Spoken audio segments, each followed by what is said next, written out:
प्रधानमंत्री मोदी की इस वक्त रैली में आपको लेकर चलते हैं फतेहपुर में। काम करना ये मेरा सौभाग्य है दोस्तों, मेरा सौभाग्य है। केंद्र सरकार ने जब 3 तलाक के विरुद्ध कानून बनाया तो एक कानून के खिलाफ ये पूरे सारे कुनबा उसके खिलाफ हो गया। 3 तलाक के समर्थन में खड़े हो गए। मैं तो हैरान हूं, 21 सदी में जी रहे हैं, एक कितने स्वार्थ में डूबे हुए हैं कि जो लोग उनको वोट देते हैं उनका भला भी नहीं सोच पाते हैं। ऐसे लोगों पे कभी भरोसा किया जा सकता है क्या? ऐसे लोगों पे भरोसा किया जा सकता है क्या?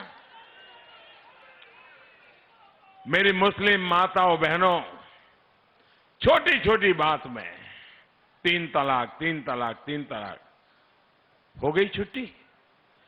वो बेटी बेचारी कहां जाएगी? कहां जाएगी? उस पिता का कल्पना कीजिए कि कितने उत्साह उमंग के साथ बेटी को शादी करके भेजी हो और 3 तलाक कह करके उसको घर वापस भेज रहे, साथ में 1-2 बच्चे लेकर के आ जाएं। उस बूढ़े मां बाप का क्या हाल होता होगा जिनको ये झेलना पड़ता होगा। उस भाई का क्या हाल होता होगा जिसकी बहन वापस आई है। उस मां का क्या हाल होता होगा कि जिसकी बेटी ससुराल से अब लौट के आई है, उसकी जिंदगी कैसे बीतेगी? क्या मुझे बताइए, इन माताओं बहनों की रक्षा मुझे करनी चाहिए कि नहीं करनी चाहिए? इनका भला करना चाहिए कि नहीं करना चाहिए? क्या मैं सिर्फ वोट का ही सोचता रहूं, कुर्सी का ही सोचता रहूं कि देश का भी सोचूं कि न सोचूं? लेकिन भाइयों बहनों, इनको तो 3 तलाक में भी विरोध था। आज मुझे हिंदुस्तान के हर कोने में से मेरी मुस्लिम बहन बेटियां जो आशीर्वाद दे रही हैं, क्योंकि उनके जीवन की रक्षा का मैंने बहुत बड़ा काम किया है। भाइयों बहनों, हमारे देश में गरीबी से लड़ने की ताकत, जब तक हम गरीब को सशक्त नहीं करेंगे ना, नहीं आने वाली है। नारे तो बोलते रहेंगे, गरीबी हटाओ गरीबी हटाओ। जब तक गरीब सशक्त नहीं होता है, गरीबी खत्म नहीं हो सकती है।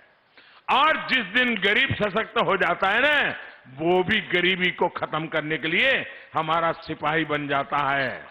और इसके लिए